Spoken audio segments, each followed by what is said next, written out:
Bonsoir, voici l'analyse technique du 13 pour le 13 septembre.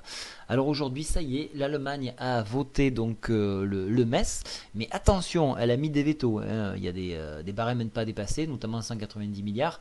Alors 190 milliards, c'est rien, hein, puisque rien que pour l'Espagne, il faut à peu près 440 milliards pour la sortir de l'ornière.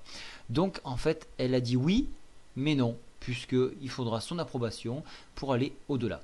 Voilà pourquoi on n'a pas eu cette hausse excessive comme on aurait pu l'espérer pour ceux qui jouaient donc la validation du MES. Alors deuxième étape, c'est demain avec la FONC donc, qui donnera son avis, le discours de la présidente de la Fed, hein, Bernanke, qui dira si oui ou non. On a le Quantity Easing 3. Alors Quantity 3, c'est la planche à billets, ni plus ni moins, pour ceux qui ne savent pas. Il est difficile pour lui de le mettre en place parce qu'il arrive à la fin de son mandat, et également que les élections arrivent. Donc je doute qu'ils prennent ce risque en fin de mandat. Voilà, ça c'est un avis personnel bien sûr, hein, mais bon, voilà, ça peut porter à réflexion. Alors demain, qu'est-ce qu'il va falloir regarder? Alors, on aura le rapport mensuel de la BCE, tiens, à 10 heures, donc ça peut être bien. Peut-être qu'on aura un retour, ça peut être très intéressant. Alors, indice de consommation, c'est pas trop intéressant. Je crois qu'on va vraiment attendre une nouvelle fois de plus. Alors bon, bien sûr, les revendications au chômage qui sont annoncées en hausse aux US, donc probablement une baisse, puisqu'ils avaient masqué une partie, donc ça va sortir dans un moment. Et surtout donc à 18h30 ça sera pas, ouais, ça sera après bourse, c'est dommage, mais bon, ceux qui jouent les CFD pourront en profiter. Donc savoir qu'est-ce qui va se dire, donc on va savoir si on a donc un quantity easing ou pas, et le discours de Bernanke se fera à 20h15.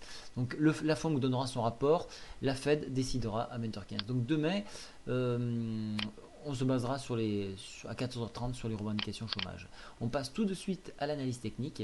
Donc aujourd'hui, alors on finit sur un doji porteur d'eau, c'est-à-dire un équilibre entre les forces d'achat et de vente, donc difficulté à aller plus haut, difficulté à descendre, l'équilibre parfait.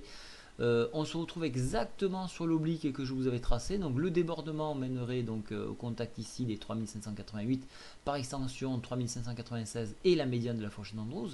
Et en contrario, donc si on n'arrive pas à dépasser ce niveau-là, c'est un retour. Donc alors bon, là c'est dans la partie basse de la fourchette d'Andrews, on est à 3540, et en enfoncement on reviendrait sur les 3515 qui correspondraient à peu près à la MM7. Voilà.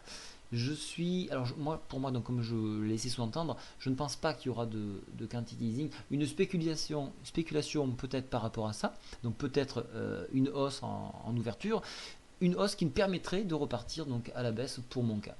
Voilà, au niveau des indicateurs techniques, donc la MACD orientée à la hausse, et le stochastique se trouve à nouveau en zone, toute petite zone de surachat, mais en zone de surachat. Voilà, donc pour moi, demain, petite hausse en début de journée, puis baisse. Voilà, je vous souhaite une très bonne soirée. Au revoir.